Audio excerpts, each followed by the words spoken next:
अध्याय 39 भारत में स्थानीय स्वायत्त शासन का विकास। स्थानीय स्वायत्त शासन का अर्थ है कि स्थानीय कार्यों का ऐसे स्थानीय संस्थाओं द्वारा प्रबंध जो उसी क्षेत्र में रहने वाले लोगों द्वारा चुनी जाएं। सभी युगों के राजनीतिक विचारकों तथा प्रशासकों ने इनके महत्व पर बल दिया है। टॉकविला ने कहा था, स्वतंत्रता के लिए नागरिक समाजों का वही महत्व है जो विज्ञान के लिए प्राथमिक पाठशालाओं का है। 1948 में प्रांतीय स्थानीय स्वायत्त शासन मंत्रियों की कॉन्फ्रेंस का उद्घाटन करते हुए पंडित जवाहरलाल नेहरू ने कहा था, स्थानीय स्वायत्त शासन ही किसी सच्ची प्रजातंत्र प्रणाली का आधार है और होना चाहिए। हम लोगों का प्रजातंत्र को ऊपरी स्तर पर ही सोचने का स्वभाव हो गया है और नीचे नहीं। शिखर पर प्रजातंत्र उस समय तक सफल नहीं होगा जब तक कि उसे नीचे की नींव पर न बनाया जाए। स्थानीय संस्थाएं दो भिन्न भिन्न सिद्धांतों पर निर्भर हैं। एक तो ये कि स्थानीय संस्थाओं को विस्तृत अधिकार प्राप्त हों ताकि वे जिस प्रकार चाहें समाज के कल्याण के लिए कार्य कर सकें, जहां तक कि कानून द्वारा उनका कार्यक्षेत्र सीमित न कर दिया गया हो। दूसरा ये कि स्थानीय संस्थाएं केवल उन्हीं क्षेत्रों में कार्य करें जिनकी आज्ञा उन्हें भिन्न भिन्न कानूनों द्वारा दे दी गई हो।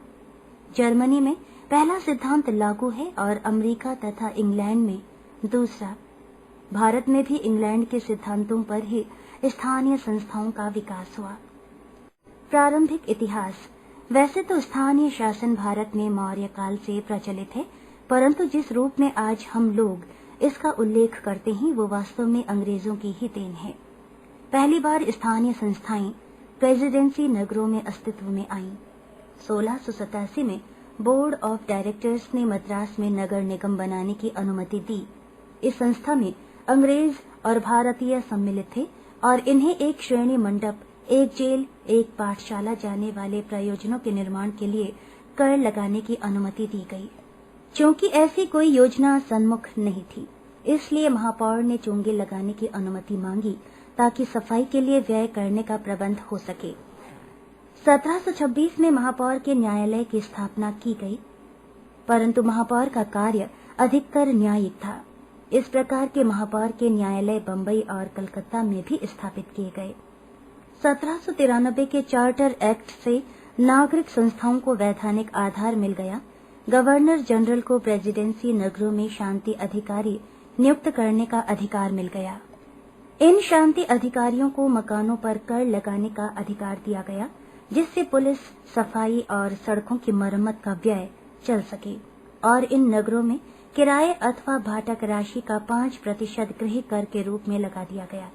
1840 और 1853 के बीच स्थानीय करदाताओं को इन निगमों के सदस्य चुनने का अधिकार दिया गया, परंतु इस नीति को पूर्णतया उस समय बदल दिया गया जब 1853 में बम्बई नगर की पूर्णतया शक्ति एक मनोनीत आयुक्त के हाथ में दे दी गई।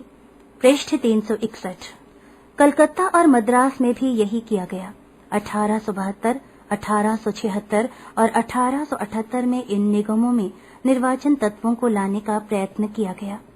प्रेसिडेंसी नगर के बाहर नागरिक संस्थाओं का आरंभ 1842 के बंगाल अधिनियम से आरंभ हुआ। इस अधिनियम का उद्देश्य भी नगर में सार्वजनिक स्वास्थ्य तथा सुविधाओं के लिए प्रबंध करना था, परंतु ये अधिनियम केवल अनुज्ञेय ही था और 2/3 नगरवासियों के प्रार्थना करने पर ही नगर में नागरिक संस्था स्थापित हो सकती थी और केवल एक ही नगर में नगरपालिका स्थापित हुई।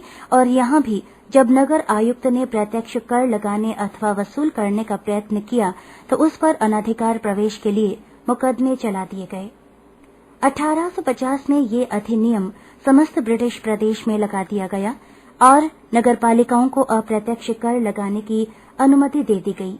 इसके फलस्वरूप उत्तर पश्चिमी प्रांत, आधुनिक उत्तर प्रदेश में बहुत से नगरों में नगरपालिकाएं स्थापित की गईं। 1868 में राजकीय सैन्य स्वच्छता आयुक्त रिपोर्ट के प्रकाशित होने पर नागरिक संस्थाओं को बहुत बढ़ावा मिला।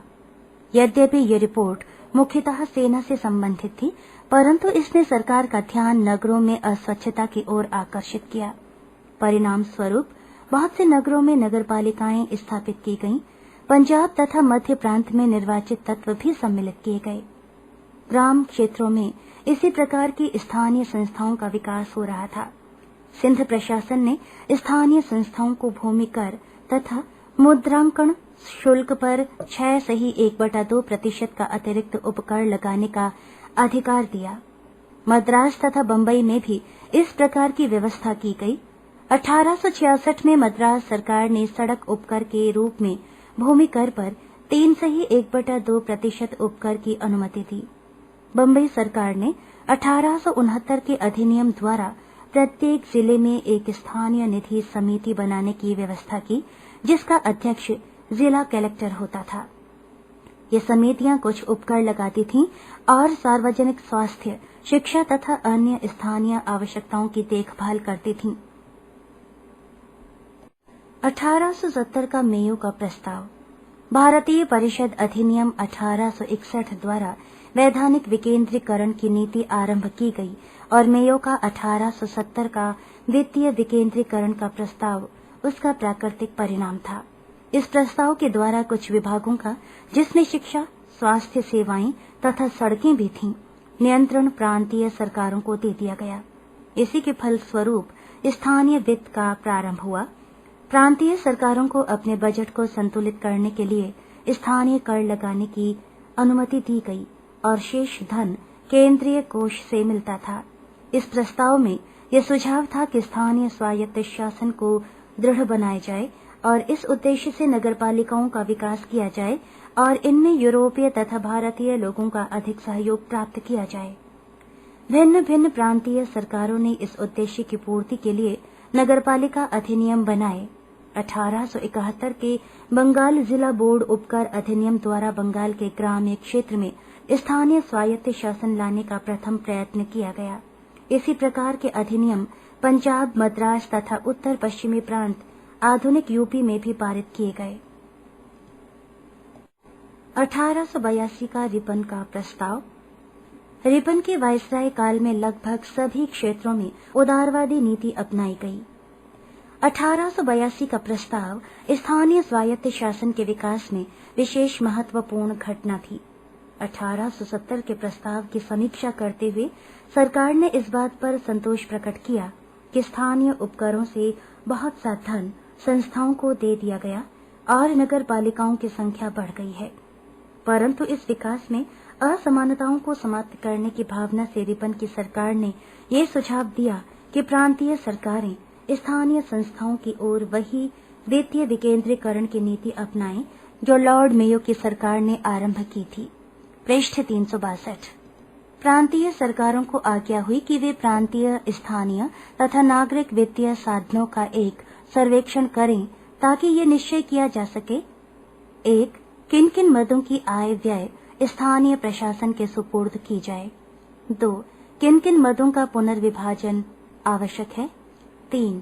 किन प्रयत्नों द्वारा समस्त साम्राज्य में नागरिक तथा स्थानीय करों में समानता लाई जा सकती है।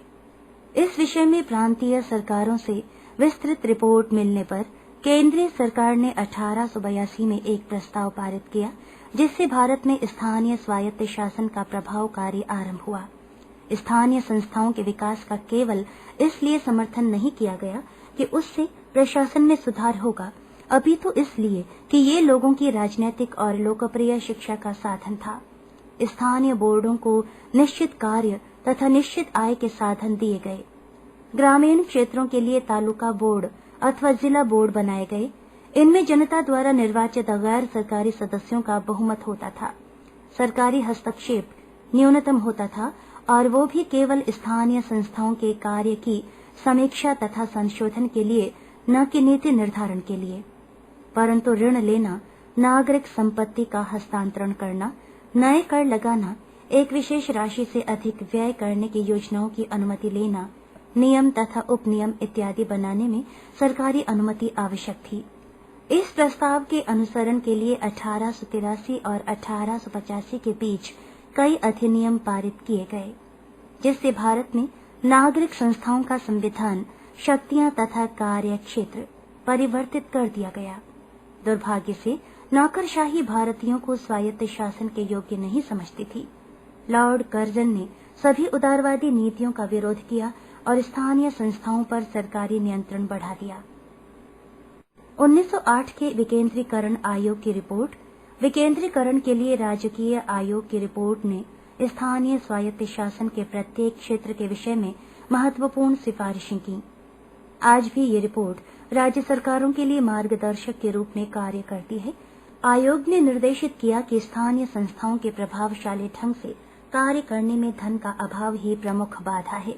इस विषय में गृह सचिव सर हर्बर्ट रिजले ने भारत सरकार को लिखा कि धन का पर्याप्त न होना ही जिला बोर्ड तथा जिला नगर पालिकाओं के आधुनिक स्तरों पर कार्य करने की एक बाधा है, विशेषकर जलपूर्ति तथा निकास योजनाओं में। आयोग ने ग्राम पंचायतों तथा उप जिला बोर्ड के विकास पर बल दिया। इसने सुझाव दिया कि ग्राम पंचायतों को अधिक शक्तियां मिलनी चाहिए, जैसे छोटे छोटे दीवानी और फौजदारी मामलों में सरसरी अधिकार क्षेत्र। 2. ग्राम की सफाई तथा अन्य छोटे छोटे कार्यों पर व्यय। ग्राम विद्यालयों का निर्माण, प्रशासन तथा उनका भरण पोषण। छोटे छोटे ईंधन तथा चारे का संचय इत्यादि। आयोग ने इस बात पर विशेषकर बल दिया कि ग्राम पंचायतों को आय के पर्याप्त साधन दिए जाएं और जिला अधिकारियों का हस्तक्षेप कम से कम हो।